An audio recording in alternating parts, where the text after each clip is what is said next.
தஅவத்துல் வாலிதி அலா வலதிஹி, தாய் தகப்பன் பிள்ளைகளுக்கு செய்யக்கூடிய துவா, லா ஷக்க ஃபீஹி, சந்தேகமே கிடையாது, கண்டிப்பாக இது கபூலாகும்.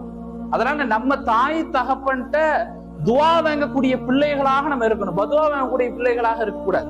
இன்னைக்கு நம்மள நிறைய பேரை பாருங்களேன், தாய் தகப்பனுக்கு வயசாயிடுச்சுங்க, வயசானதுக்கு பிறகு தண்டச்சோறு, நீ எல்லாம் எதுக்கு இருக்கிற, போய் சேர மாட்டியா, எவ்வளவு கடுமையான வார்த்தைகள் நம்ம சொல்லி அவங்களை நம்ம சுமையா நினைக்கிறோம். உங்களை பரக்கத்தான் நம்ம நினைக்கிறதே இல்லை. யாரு பரக்கத்தான் நினைக்கிறா? ஸல்லல்லாஹு அலைஹி வஸல்லம் சொன்னாங்க, இல்லா துஆஃபாயிக்கும், உங்க வீட்டுல உள்ள தாய் தகப்பன் தாங்க உங்களுக்கு பரக்கத் என்று ஸல்லல்லாஹு அலைஹி வஸல்லம் ஹதீஸ்ல சொல்லியிருக்காங்க. ஆனா இன்னைக்கு வயதான தாய் தகப்பனை பாரமாக நினைக்கிறாங்க.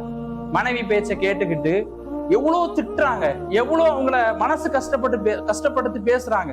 சில தாய் தகப்பன் நம்ம பிள்ளைகிட்ட பதில் பேசினா நம்மளை வீட்டை விட்டு விரட்டி விடுவானோ அப்படின்ற ஒரு எண்ணத்திலேயே அவங்க சைலண்ட் ஆயிடுறாங்க. என்ன திட்டினாலும் அவங்க மனசு வருத்தப்படுறாங்க. அதாவது நீங்க நல்லா புரிஞ்சுக்கணும், தாய் தகப்பனுடைய துவா எப்படி கபூலாகுதோ அவங்களுடைய பதுவாவும் கபூலாகிரும், பதுவாவும் கபூலாகும். நம்ம அம்மா அத்தாவை நம்ம கையேந்தி நீ உருப்பட மாட்ட விளங்க மாட்ட என்று அவங்க சாபம் விட்டாதான் பலிக்கும் கிடையாது. அவங்க மனசு நோகிற மாதிரி அவங்க மனசுல என் பிள்ளை இப்படி என்ன கஷ்டப்படுத்துறானே என்று அவர்கள் நினைத்தாலே அது பதுவா. அந்த பதுவாவே உங்க வாழ்க்கையை அழிச்சு